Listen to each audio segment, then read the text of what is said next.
Hello kids, welcome to study point. और बच्चों, आप सब लोग कैसे हो? आशा है आप सब लोग ठीक होंगे। आज हम इस वीडियो में निबंध सीखेंगे। मेरी प्रिय पुस्तक रामचरितमानस। मुझे किताबें पढ़ने का शौक़ है। मैंने काफ़ी संख्या में उपन्यास, लघु कथाएँ और कविताएँ पढ़ी हैं। कुछ तो केवल आनंद देती हैं, कुछ किताबें ऐसी होती हैं जो मन पर गहरी छाप छोड़ती हैं। कुछ किताबें पाठक में राष्ट्रवाद की भावना भर देती हैं। लेकिन मुझे अब तक एक भी किताब नहीं मिली जो रामचरितमानस जितनी अच्छी हो। इस महान महाकाव्य के रचयिता श्री गोस्वामी तुलसीदास जी हैं। श्री राम और सीता जी की कहानी हर भारतीय ने पढ़ी या सुनी है। इस पुस्तक में लोकप्रिय कहानी को सबसे सुंदर तरीके से वर्णित किया गया है। रामचरितमानस हिंदुओं का एक धार्मिक ग्रंथ है। यह पुस्तक अवधी भाषा में लिखी गई है। श्री राम जी के जीवन पर आधारित यह महाकाव्य 7 कांडों में प्रस्तुत किया गया है। उनके नाम हैं बालकांड, अयोध्या कांड, अरण्य कांड, किष्किंधा कांड, सुंदर कांड, लंका कांड और उत्तरकांड। प्रत्येक भाग श्री राम जी के आदर्श जीवन को प्रस्तुत करता है। श्री राम अयोध्या के राजा दशरथ के सबसे बड़े पुत्र थे। राजा की 3 रानियां थीं, कौशल्या, कैकेयी और सुमित्रा। राम, लक्ष्मण, भरत और शत्रुघ्न उनके पुत्र थे। राम को 14 वर्ष के लिए वनवास दिया गया, अतः राम, सीता और लक्ष्मण वन चले गए। लंका के राजा रावण ने माता सीता का अपहरण कर लिया। श्री राम जी ने रावण का वध किया। अंत में सीता माता को साथ लेकर सभी अयोध्या लौट आए। राम और सीता आदर्श नायक और नायिका हैं। वे एक आदर्श पति पत्नी हैं। राम जी एक आज्ञाकारी पुत्र, प्यारे भाई, सच्चे मित्र और सच्चे पति हैं। रामचरितमानस मेरी प्रिय पुस्तक है। लगभग हर हिंदू परिवार में यह पुस्तक अवश्य होगी। इसमें कोई संदेह नहीं है कि यह एक धार्मिक पुस्तक है। यह हिंदुओं के लिए एक चिरस्थायी महान ग्रंथ है। भारतीयों को रामचरितमानस की प्रसिद्ध कथा सुनना बहुत पसंद है।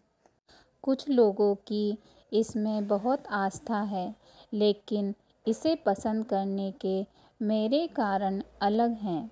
वास्तव में यह दुर्लभ ज्ञान का सच्चा खजाना है। मैं यहाँ केवल कुछ कारण बताऊंगी जिसने इस पुस्तक को मेरी पसंदीदा बना दिया है।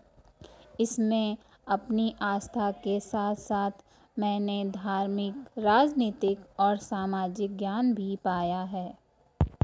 यह पुस्तक ज्ञान के साथ साथ मनोरंजन भी करती है।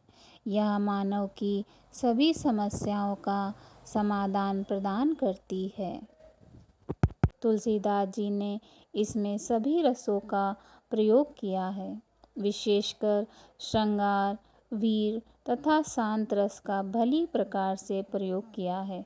इसमें तुलसीदास जी ने अलंकारों का प्रयोग भी बहुत ही सुंदर रूप से किया है। खूबसूरती इस बात में है कि उन्होंने किसी भी स्तर पर सीमा नहीं लांघी है। हिंदू इसे एक महान धार्मिक पुस्तक मानते हैं।